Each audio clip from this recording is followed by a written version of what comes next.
masayang araw po. Ito yung ating mga pinakahuling iwinalay. 50 heads po yan. Yan po, ang kanilang pakainan ay said na.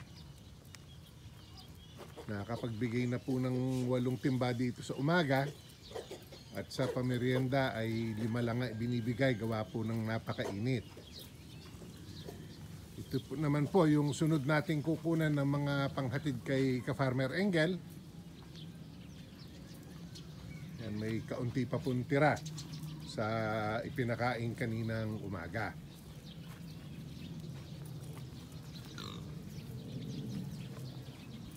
Marami na rin po ang malalaki dito.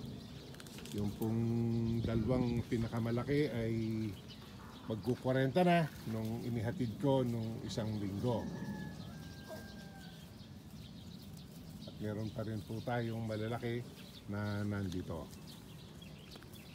At ito naman po ang ating mga sunod na iwawalay. Ang laman ng ating second breeding pen, ito pong expansion area at yung original area ay parehong may mga biik na pwede nang iwalay. So sa 1 linggo po ay Mayo na, magbabakuna tayo ng hog cholera. Ito pong mga ito sa expansion, dahil malalaki na, lahat po ay babakunahan ko na ng hog cholera.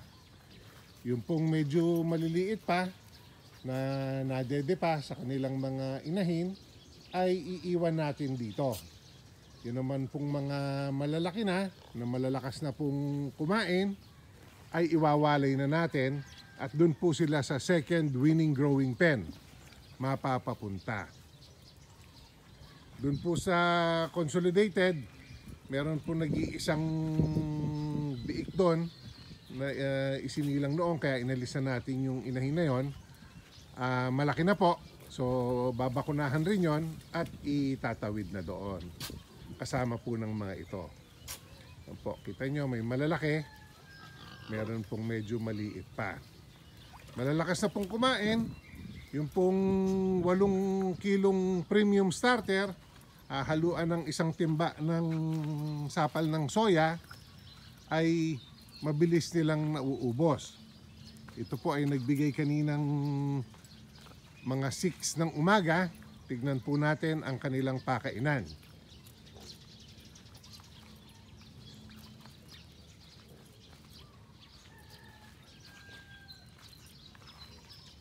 So yan na lang po ang natitira sa ibinigay na 8 kilong feeds at 1 timbang soya. Sapal ng soya. Ito pong kabila, ang purong feeds pa ibinibigay dahil may maliliit pong napasok na nakikikain dyan. Kaya nga po, isasabay ko na sa pagwalay yung malalaki. Next week po, ibabakunahan ko din naman dito ay yung malalaki lang. Yung maliliit po ay iwan na muna namin. Yan po, mga ganyang kalalaki, malalakas ng kumain. Sila lang po ang ating tuturukan ng hog cholera vaccine at saka po iwawalay.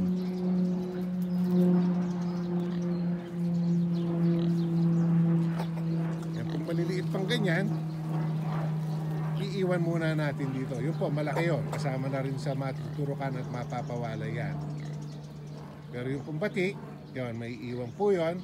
Yung malapit na itim na yun, yung po lumampas sa batik, malaki na rin yun, ay sila po ang ating mga pangwalay na.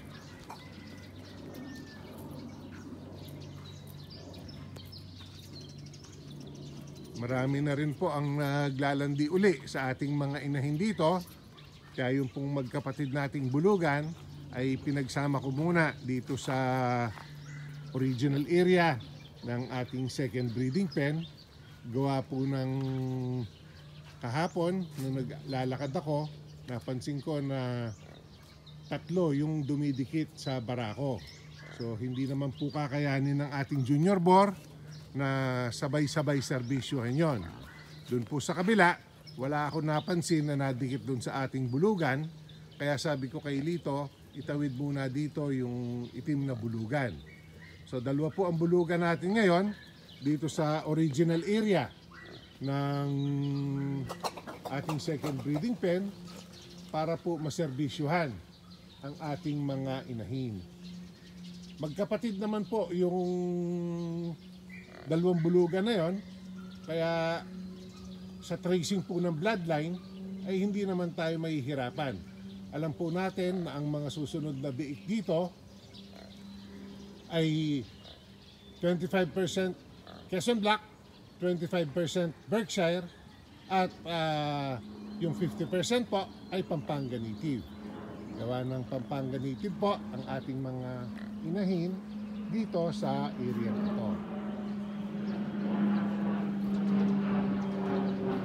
Papasok po ako, palit lang ng footwear para makita nyo na mas malapitan ang laman ng ating original area. So ayan po ang ating mga inahin.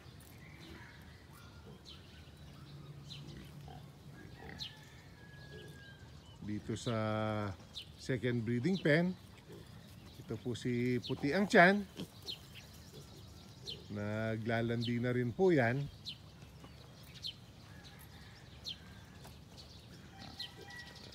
At yan nga po ang kanilang pakainan.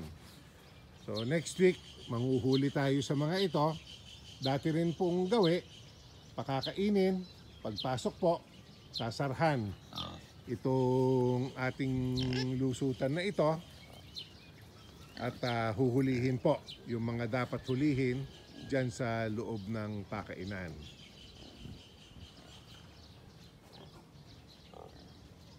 Ito po yung ating junior boar na isinama dito sa original area.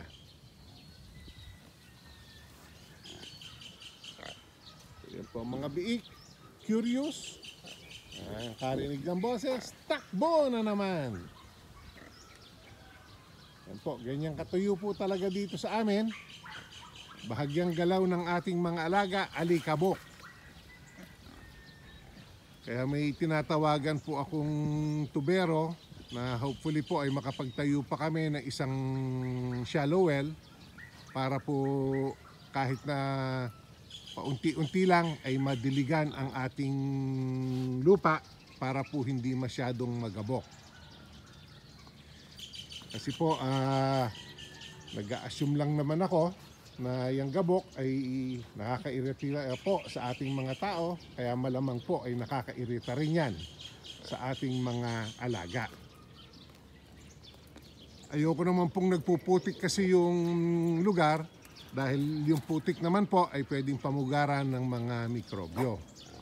Kaya ayan po, ang may paliguan naman tayo, lagi po sila dyan. Pag inilabas po yung tubig, itong area lang na ito ang mababasa na nasa ilalim po ng lilim ng akasya. Nung nakaraang linggo po ay nagkapong kami dito, 30 plus po yung ating 16 at 19 po yata. 16 na babae, 19 na lalaki yung ating naturukan at nakapon. Yun po, naiwan yung isa. Nahuli po siya sa karera ng mga daga. Yun, sa kabilang dulo naman po nag-ipon. At pag nakalapit ako doon ay takbuhan na naman. Kaya hindi ko na po masyadong lalapitan para hindi na maggulo ang ating mga alaga at mag-cause na naman po ng alikabok sa kanilang pagtakbo. So yan po ang ating update ng lagay ng mga alaga dito sa second breeding pen. Maraming salamat po sa inyong laging pagsama. Please share, like, and subscribe.